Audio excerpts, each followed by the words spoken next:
একজন সাহাবী, এই সাহাবী অনেক কালো। নবীর মজলিসে এসে বলছে, নবী গো, আমার শরীরের রং একদম কুচকুচে কালো, আমার চেহারার রংটা কালো। ও নবী গো, এই কালো রঙের কারণে, এই কালো চেহারার কারণে আল্লাহকে আমার জান্নাতে আটকায়া দিব? আল্লাহর ফেরেশতারে আমার ঠেকাইয়া দিবে নাকি? এ বান্দা, তুই বড় কালা, আল্লাহর জান্নাতে তোর জায়গা নাই। এইভাবে কিয়ামতের ময়দানে আমাকে আটকাইয়া দিব। আল্লাহর নবী তখন জবাব দিলেন, এ সাহাবী, যদি তুমি দুইটি কথার সাক্ষী প্রদান করতে পারো, এক নম্বর হলো লা ইলাহা ইল্লাল্লাহ, যদি তুমি স্বীকার করতে পারো আল্লাহ ছাড়া কোনো মাবুদ নাই। আছে নাকি? আল্লাহ ছাড়া কোনো মাবুদ আছে? আল্লাহর নবী বলেন, দুই নম্বর মুহাম্মাদুর রাসূলুল্লাহ, আমি নবী, আল্লাহর রাসূল। এই দুইটি কথার সাক্ষী যদি প্রদান করতে পারো, আল্লাহর তৈরি জান্নাতে যাওয়ার বেলা হয় তোমার আর কোনো বাধা থাকবে না। সুবহানাল্লাহ বলেন। আমার ভাইরা, সাহাবী এবার নবীরে জানাই, নবী গো, এই মজলিসে বসার 8 মাস পূর্বে আমি এই দুইটি কথার সাক্ষী প্রদান করেছি ও নবী, কিন্তু আমার মনের মধ্যে দুঃখ। নবী গো, আপনার সুন্নাত হলো বিবাহ করা। নবী, আমার শরীরের রংটা কালো, আমার চেহারাটা দেখতে বিদঘুটে। এই মক্কার জমিনে কেউ আমার সঙ্গে তার মেয়ে বিবাহ দেয় না, মদিনার কেউ আমার সঙ্গে তার মেয়ে বিবাহ দেয় না। আমি গরিব, ও নবী গো, আমি কি আপনার সুন্নাতটা আদায় করতে পারবো না? এই কথা বলার পরে নবীর একটু মায়া হলো। নবী এবার সাহাবীদের মধ্যে বলে, আমার সাহাবীরা, তোমাদের মধ্যে আজকে নও মুসলিম নতুন মুসলমান হয়েছে, আমর ইবনে ওয়াহাব হাজির হয়েছে নাকি? সাহাবায়ে কেরাম তালাশ করে বললেন, না হুজুর, আমর ইবনে ওয়াহাব আজকে আমাদের মধ্যে আসে নাই। আল্লাহর নবী বললেন, রে সাহাবী, আমর ইবনে ওয়াহাবের বাড়িটা তুমি চিনো নাকি? সাহাবী জানায়, জি হুজুর, আমি তার বাড়িটা চিনি।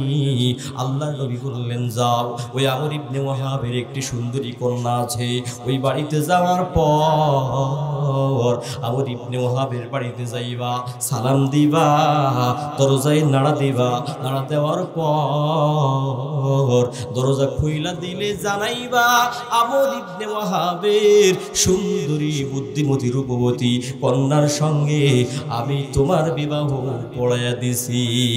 সুবহানাল্লাহ বলে। আমার ভাইরা, নবীর কথা মতো ওই বাড়িতে হাজির হইয়া সালাম দিল। দরজায় নাড়া দেওয়ার পর আমর ইবনে ওয়াহাব দরজা খুলিয়া দিল। খুইলা দিলে এরকম কালো একটা সাহাবী দেখার পরে বাড়ির সবার মন খারাপ, আর এরকম কালো একটা মানুষ আমার বাড়িতে কেন আসছে? এরকম সকাল সকাল কালো ব্যক্তি বাড়িতে কেন আসছে? আমার বন্ধুরা, আমর ইবনে ওয়াহাব বলে, কি ব্যাপার, কেন আসছো আমার বাড়িতে সকাল সকাল?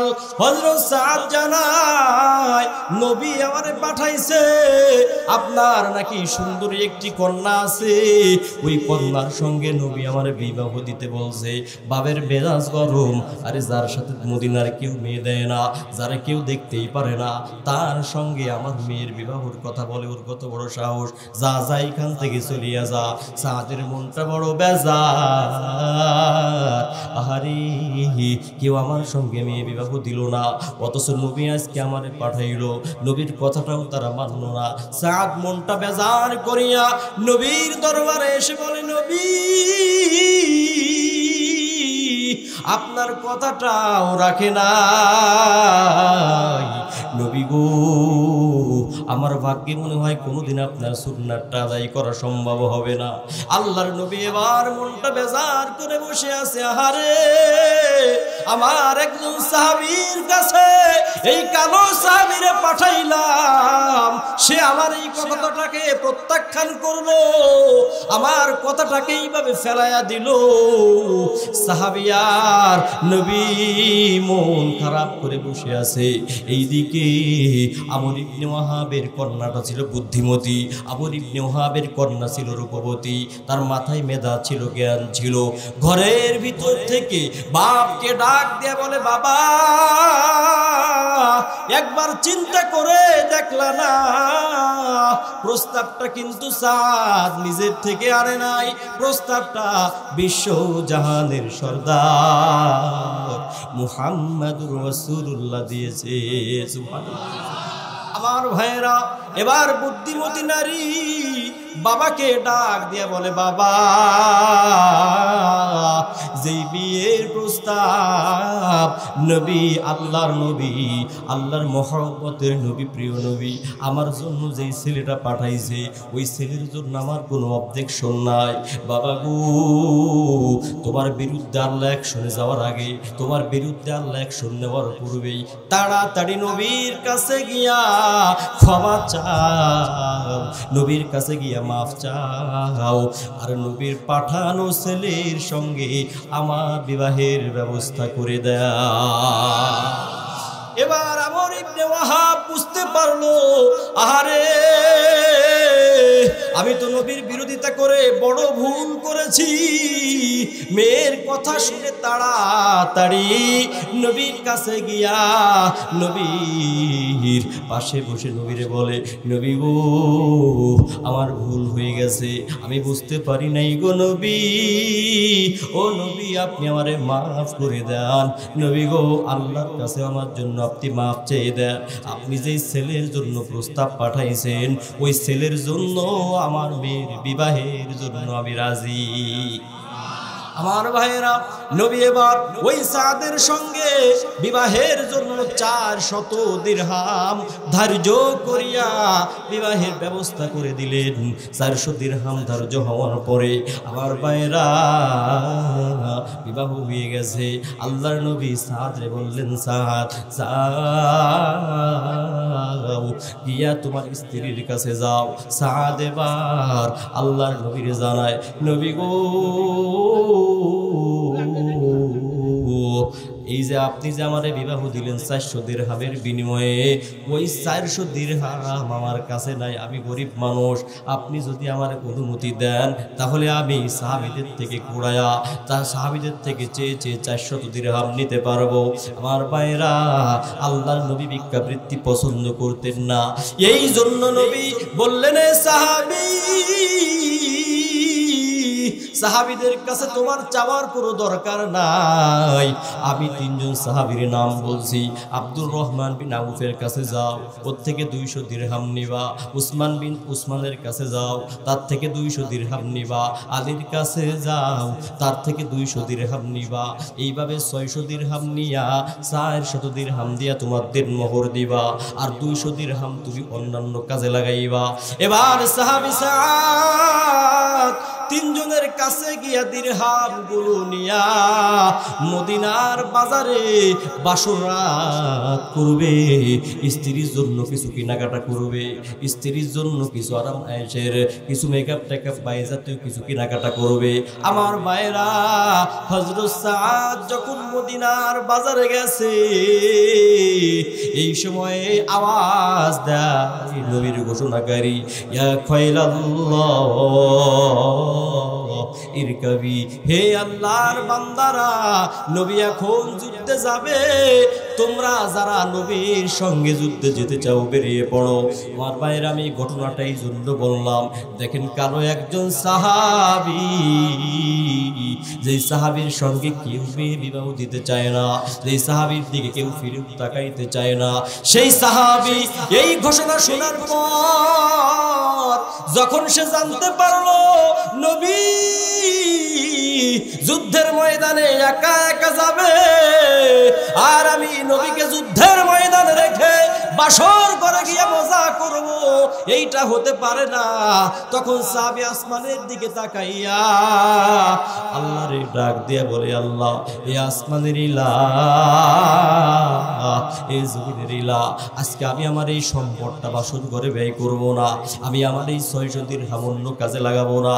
এ আল্লাহ, তোমার সাহাবী আর তোমার নবী, তোমার নবীর সাহাবীরা সম্পদটা যেই পথে খরচ করতে ভালোবাসে, আমিও সেই পথে খরচ করব।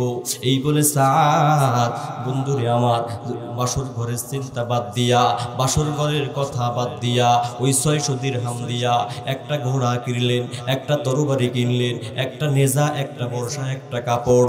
এই কতিপয় বস্তু কিনিয়া উনি যদি এখন যুদ্ধের ময়দানে চেহারা খুলিয়া যায়, হতে পারে নবী তারে ফিরাইয়া দিবে, বলবে সাদ আজকে তোমার বাসর রাত তুমি থাইগো না।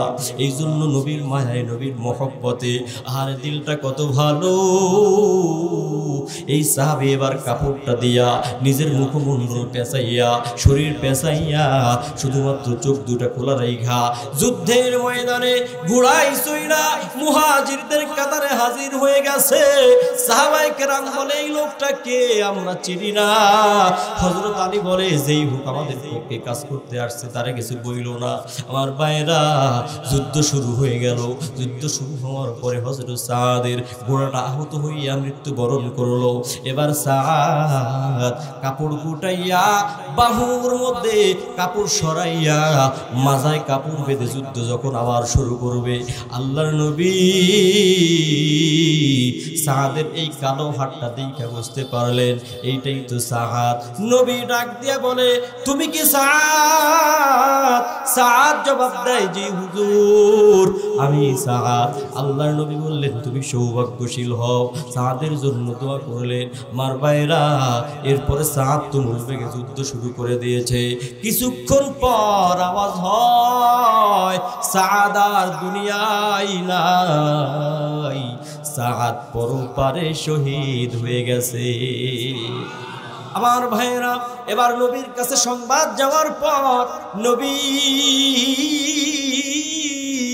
ওইখানে সংবাদ যাওয়ার পর নবী সাদের কাছে যাইতেছে, হুজুর চলে আসছে, আমি 1 মিনিটের মধ্যে শেষ করে দিচ্ছি।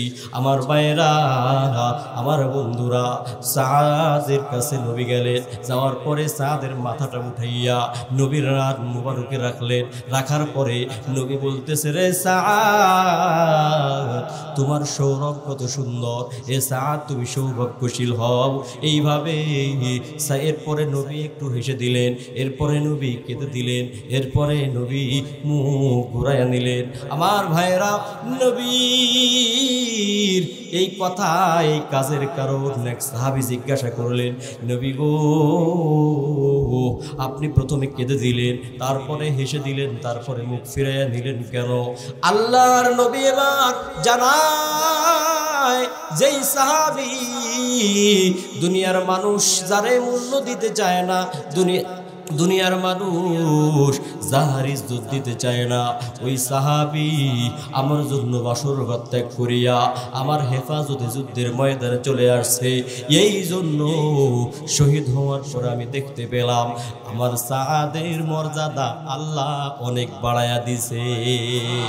শুধু তাই নয়, এরপরে আমি দেখতে পেলাম জান্নাতের হুরেরা তারা সাদের জন্য চলে আসছে। সাদের সঙ্গে যাদের বিবাহ দেওয়া হয়েছে তারা পায়ের বাহু প্রকাশ করে যখন ময়দানে চলে আসছে, আমি এইটা দেখে লজ্জায় মুখ ঘুরিয়ে নিয়েছি। এরপরে আমি কেঁদে দিলাম কেন? কারণ হলো সাদের প্রতি আমার অত্যন্ত মহব্বত তৈরি হয়ে গেছে। সুবহানাল্লাহ বলেন। তাহলে আমার ভাইয়েরা একটু আওয়াজ দেন সবাই এক বাক্যে, এই চেহারা আপনার যেমনই হোক না কেন, আপনার টাকা থাকুক আর না থাকুক, আপনি সম্পদশালী হন আর গরিব হন, যদি আপনি তাকওয়া অর্জন করতে পারেন, তাহলে বলেন তো আপনার সম্মান বাড়ায়া দিবেন কে? তাহলে তাকওয়া অর্জন করতে আমরা রাজি আছি না নাই? জোরে বলেন আল্লাহু আকবার। আল্লাহ আমাদের সকলকে তাকওয়া অর্জন করার তৌফিক দান করুন আমিন ওয়া আখিরু দাওয়ানা আলহামদুলিল্লাহি রাব্বিল আলামিন।